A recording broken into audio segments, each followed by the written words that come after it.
Swimming pool. Firefighters got that call around 9:30 last night from the La Quinta Inn and Suites in the 2300 block of 46th Street South, where they found several people standing outside. Kids were complaining of irritated airways, coughing, nausea. Pool.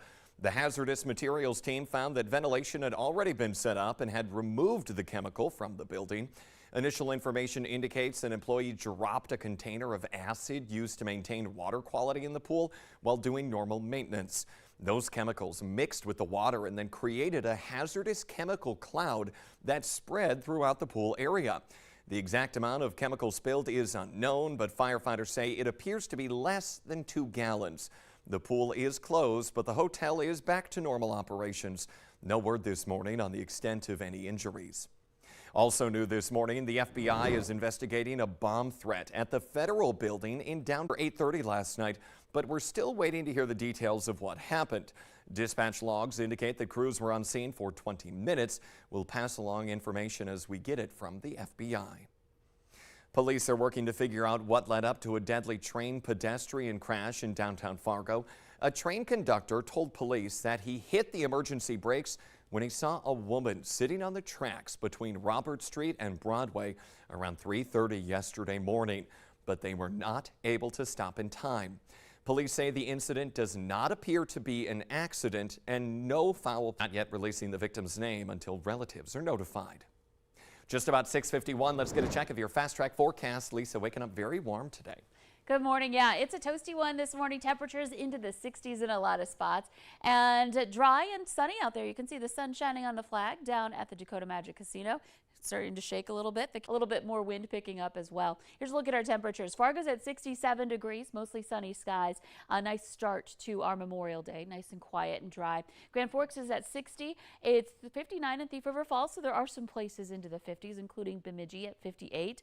It's 61 in Detroit Lakes, and Devil's Lake is at 62. Not on this list is Jamestown, where we have some clouds. We're looking at some rain showers that might be affecting you as well, and we'll see that in just a moment. Here's a look at our wind. Not super strong just yet. A lot of us seeing wind speeds out of the southeast that are in the single digits to some teens here this morning. 13-mile-per-hour speed in Roseau. That's about it. So not super strong, but it is picking up as we go through the day today. So we'll see increasing wind and increasing chances for rain. And I mentioned that area over by the Jamestown area in Stutsman County, some showers going on there under the clouds that are moving into that area. Other places seeing some clouds passing by up in the Red Lake and Lake of the Woods region. And then down into northeastern parts of South Dakota, some clouds there. I'm seeing a couple of radar returns popping up there. So we're going to keep an eye on this, but the overall trend will be for conditions to be on the drier side to start this morning. And then as the day goes on, we will see increasing chances for rain and thunder. So that's what we want to be paying closer attention to the radar as you're making your or heading out to your Memorial Day plans. So here's a look at that. Steady out of the south in the teens and 20s, but gusts getting 30+ miles per hour. And then there's that chance for rain, especially in the afternoon hours, that chance for some thunderstorm activity too. And it's an active and a hot week this week. We're looking at rain and thunderstorm chances each day through Friday with temperatures 80s to some 90s this week. So be ready for the heat and have that rain gear on hand in your VNL weather app downloaded for that rain chance for today. Yeah, a lot of services planned for this afternoon as well, so need to watch out for the rain. Lisa, thank you. 6:53, new this morning, charges are pending against a North Dakota driver after his pickup hit a couple on a motorcycle. It happened around 4 in the afternoon near Fortuna, North Dakota in Divide County. The State Highway Patrol says a 25-year-old man from Williston failed to yield at the intersection of Highways 2 and 5 and hit the motorcycle. Both people on the bike were thrown off. The 43-year-old passenger died. The 42-year-old driver is seriously hurt. Both are from Estevan, Saskatchewan. The pickup driver was not hurt. One person is being treated for life-threatening injuries after the SUV they were in rear-ended a tractor pulling farm equipment and a pickup west of Devil's Lake.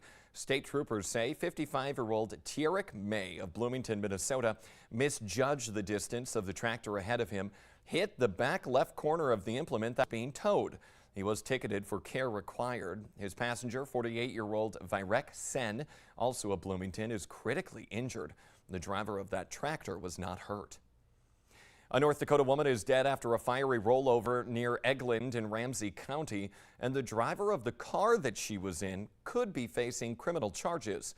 State Thomas of Candu crossed the center line of Highway 66 Saturday morning around 6, entered the ditch, hit and vaulted over a field approach, then rolled several times before that car started on fire.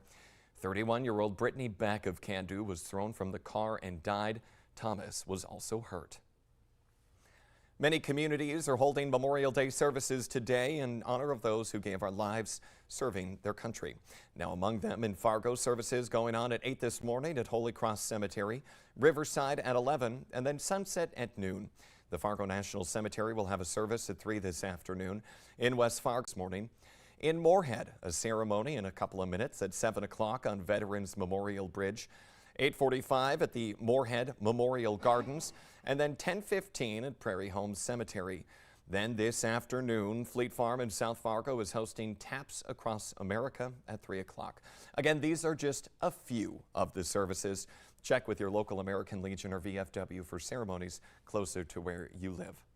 And as we mentioned today, the nation remembers the men and women of our armed forces who died while protecting our country. And just like many places across the country, people locally are paying their respects to those men and women. The Valley Today's Nishay Taylor is live in studio this morning with more on how our community is commemorating the fallen. Good morning, Nishay. Good morning, Jordan. Joining me right now is Tom. He's with the Fargo Memorial Honor Guard. Thank you so much for joining us this morning. Talk a little bit about how you guys will be honoring veterans today.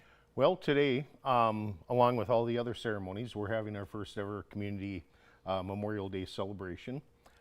It'll be at the church right next to the Maple Valley Cheyenne Church, right next to the National Cemetery. And we're having a guest speaker at 6 o'clock. We're going to have a picnic that everybody's welcome to attend at 6:30, fireworks tap, and then we have a band called Check Your Six, and they do a lot of therapy through music and everything, so that's kind of what they're, the tunes and everything, and then fireworks at dusk, and we also have taps as well too.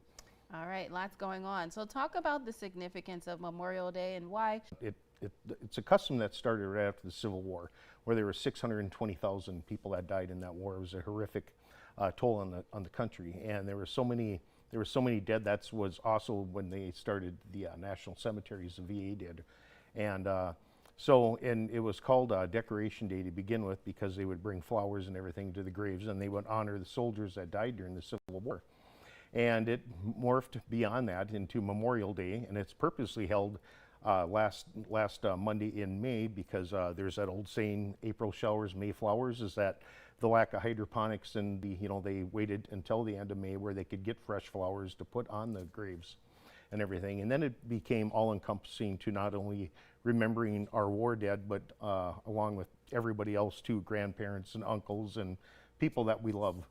And the significance in the veterans community is that the demographics has changed so incredibly. Where it used to be was considered national duty. Now it's a volunteer force. It's much smaller.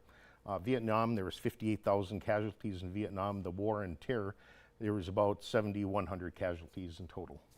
All right, well, thank you so much, Tom. Tom will be joining us for another, for our 7 o'clock hour, so we'll have much more from Tom. Jordan, I'll send it back to you. Yeah, a very important day to honor and remember everyone who sacrificed so much. Nishay in studio this morning, thank you. More Americans are getting away for this Memorial Day weekend. AAA says some 42 million people were expected to travel for the holiday weekend. That's a 7% increase from last year. More too, with expenditures rising 6%. Today is the big travel day home, but flight bookings for tomorrow and Wednesday are up by double digits as well as travelers extend their holiday weekend. AAA says that people driving will likely have an easier time on the road if they leave before noon today. Roads starting tomorrow, westbound 52nd Avenue South will be down to one lane between 45th and 47th Streets. Crews are adding a right turn lane. The project should take about 3 weeks.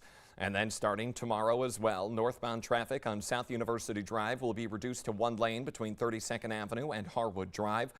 The Today Show and CBS Mornings are just about to start, but the Valley Today continues. You can find us on the Fargo CW.